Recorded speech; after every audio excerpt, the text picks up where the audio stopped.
আসসালামু আলাইকুম রহমতুল্লাহ বরকাত। আমার সকল দিনী ভাই বোনেরা, আমি বই বিক্রি করার জন্য বিজ্ঞাপন দেওয়ার জন্য আপনাদেরকে ভিডিও করতেছি না। আপনাদের জন্য আমি আপনাদের কলবে একটু ধাক্কা লাগানোর জন্য, কলবে একটু ইমানে জজবা আনার জন্য ভিডিওটা করতেছি। আমি এই পৃথিবীর সর্বশ্রেষ্ঠ কিতাব এই দুইটাই পৃথিবীর শ্রেষ্ঠ কিতাব।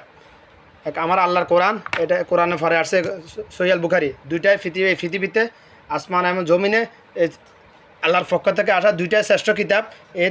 এর থেকে শ্রেষ্ঠ কিতাব আল্লাহ জমিনে আর নাই।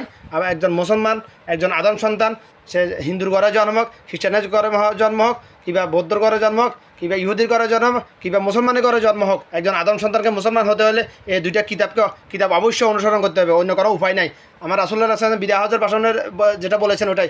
আমি তোমাদের জন্য এমন দুইটা জিনিস রেখে দিয়ে যাইতেছি, যদি আমার উম্মত ওটা আঁকড়ে ধরে তাহলে কখনো পথভ্রষ্ট হবে না। এক আমার আল্লাহর কোরআন, দুই আমার হাদিস।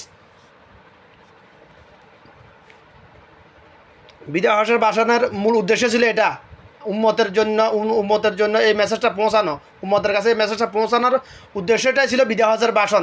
ওই বিদায় হজের ভাষণটাকে কেন্দ্র করে আজকে বাংলাদেশ, ইন্ডিয়া, পাকিস্তানে ধর্ম ব্যবসায়ীরা ওয়াজ মাহফিলের সৃষ্টি করছে, ওয়াজ মাহফিলের আয়োজন সৃষ্টি করেছে ওই বিদায় হজের ভাষণকে কেন্দ্র করে। বিদায় হজের ভাষণটা ছিল শুধু আমার রাসূলের জন্য প্রযোজ্য। বাংলাদেশে যে ওয়াজ মাহফিল করা হয় ওটা সম্পূর্ণ বিদাত বিদাত বিদাত। আল্লাহর কসম করে যে বলছে ওটা সম্পূর্ণ বিদাত বিদাত বিদাত। একমাত্র আমার রাসূলের উম্মতওয়ালা কাজ হলো একমাত্র পুরা পৃথিবীতে যে কোনো একমাত্র উম্মতওয়ালা সুন্নাহসম্মত রাসূলের কাজ হলো তাবলিগ জামাত। উম্মতের জন্য আমার রাসূল সাল্লাল্লাহু আলাইহি ওয়াসাল্লাম যে নির্দেশ দিয়েছেন তা আমার রাসূলের যে যত লক্ষ লক্ষ সাহাবী ছিল, এখন তার মধ্যে অর্ধেক সাহাবীও মক্কা সৌদি আরবে নাই, ওরা বিভিন্ন দেশে চলে গেছে তাবলিগ করার জন্য।